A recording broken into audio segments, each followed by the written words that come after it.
Hello, everybody. Again, this is Dr. Deborah, your How to Love innovator. I've been doing a lot of thinking about a lot of things, especially what's going on in our world and my quest to help the world be a better place by teaching people how to love. My definition of love is to hold someone or something in such high regard that you make the necessary sacrifice to stay connected, to that someone or something. That's a big order, especially when you talk about sacrificing. People have a different idea on the whole about what love is, and I probably should go around the world, at least around my neighborhood, and just ask people what their definition of love is. I chose that particular definition because I realized that the greatest example of what love looks like was Jesus of Nazareth, and that's what he did. And it wasn't just because he died that he was sacrificing. He was sacrificing way before the crucifixion and everything that came with that.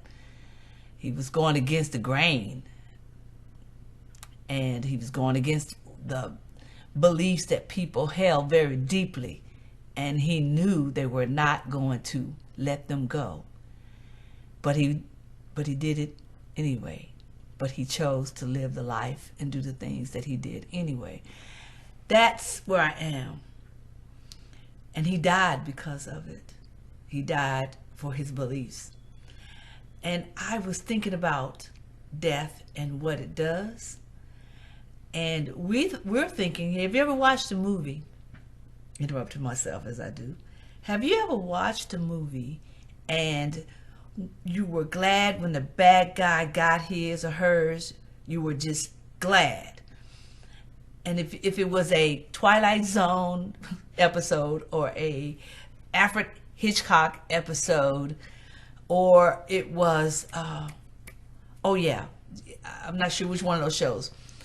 Any show where the bad guy seems to have gotten it, they were dead, and then something happens at the end of the movie that suggests that it ain't over.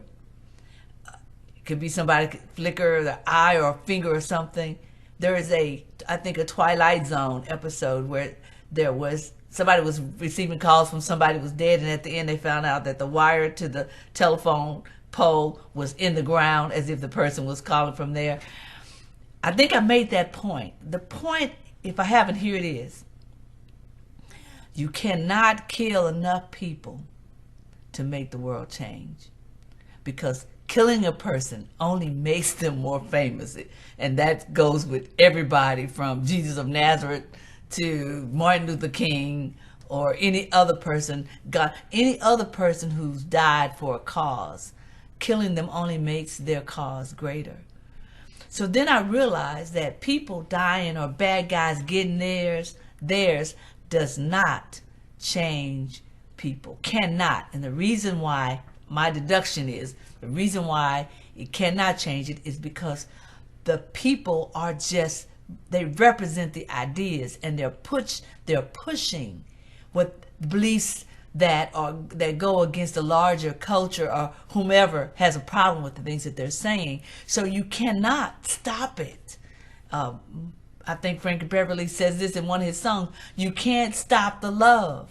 You can't stop it.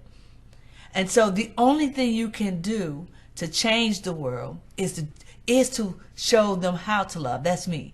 The only thing you can do to change things is to do the thing that won't ever die, because humans, flesh and blood, dies. But ideas, causes, beliefs, words, did I say beliefs? Ideas, did I say that? They cannot be destroyed. Cannot. And so that means what we're putting into the world, if we want it to last, then it needs to be something that's deeper than flesh and blood.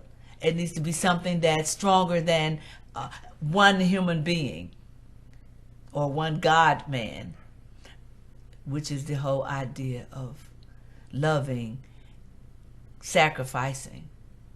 If you want to make a change, it is not by getting rid of somebody who you think is the cause of it, because it does not change things.